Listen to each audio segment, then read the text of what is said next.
Hey, Mrparka here to review a new one from Synapse Films, and this is kind of an oddball release for them. You know, they release tons of cult films and some semi-unknown films as well. They usually do a great job. I'd say most. I've actually never had a bad encounter with them myself. Always like the stuff they release, and this one was actually directed by Jim Wynorski, which is crazy. I think it's the first Jim Wynorski film they've released. And this is 1993, The Sorceress, or aka The Temptress, and I had never seen this movie. I'd actually never really heard of it.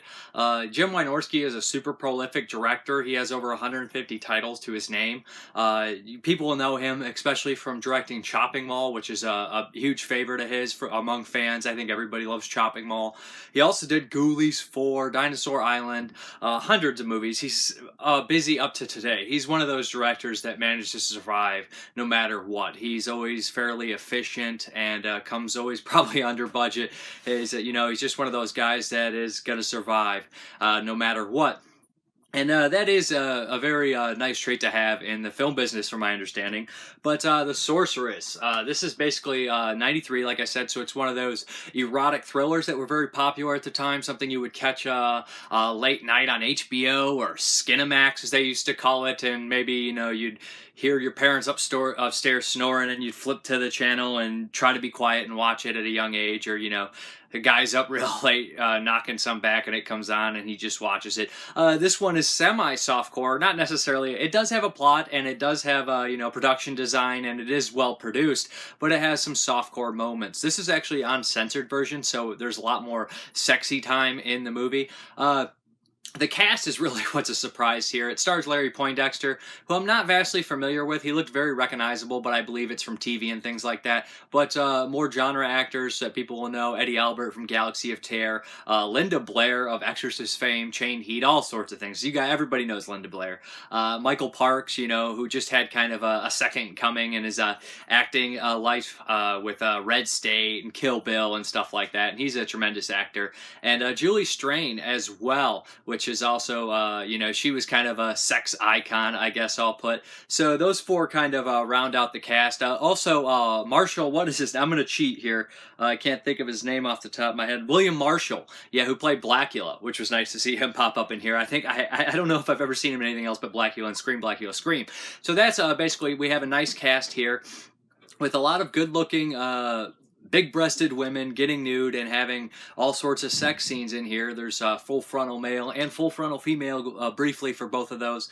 But this movie is basically sex scene to sex scene in a somewhat dreamlike quality in some of them.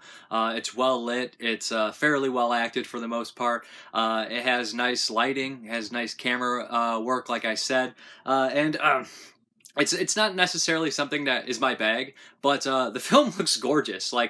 It's always a compliment to a company that says this movie shouldn't look this good, and this is the definition of this movie shouldn't look this good. But they shot it in 35 at the time, and it shows. It looks good, and although it is not necessarily something that I would come back to a million times, it never breaks the golden rule. The movie's never boring. It's always entertaining, whether it's just nonsensical, weird stuff happening or abundance of nudity and sex. The sex scenes are actually done pretty well, and they are titillizing, I guess I'll say.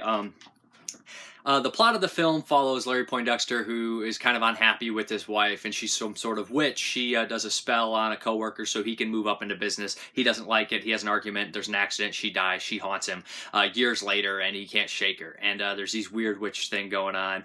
She's living through another characters and being outwardly violent with his new girlfriend is being possessed by his old wife. And that's pretty much it. There's a character in here, his best friend is a comic relief, and he actually is a very likable character. I'm surprised that he became that likable with his character type. But that's pretty much all I can say about the film. I was impressed by Eddie Albert's dramatic turn in this movie, to be honest. Michael Parks was batshit crazy. Linda Blair was solid as always. The main actor is solid, and Julie Strain is good looking and naked a lot. And the other actresses are good looking and naked a lot.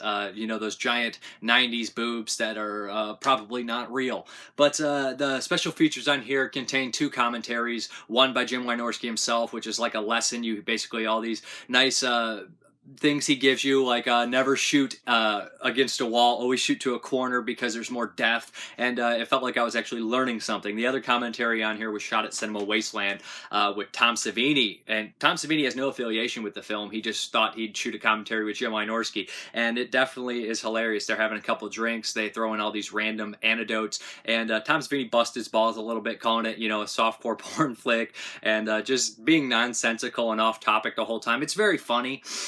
He even makes a joke about the purple people. Light is purple, so he says purple nipple light, but he says the one-eyed purple, and he starts singing that song, and Jim Wynorski says, you know, I produced the film version of that, the song that was made into a film. I produced that film version. He's like, they made a movie? And it's just really funny stuff. They basically, when they see William Marshall, they basically talk about their own take. You know, there's Black and Black, they want to do a Blummy, which is absolutely hilarious. It becomes an ongoing joke in the commentary, and I'm really appreciative that they included it because it made the movie even more entertaining. But yeah, it's a TNA movie with it's a well-made TNA movie, softcore style stuff with a solid cast, and it's a competent movie, and it has two pretty good commentaries on it. That's the release. I'm Mrparka. Thank you very much for watching, and this is The Sorceress, released by Synapse Film. The date of the release will be above. Have a good one.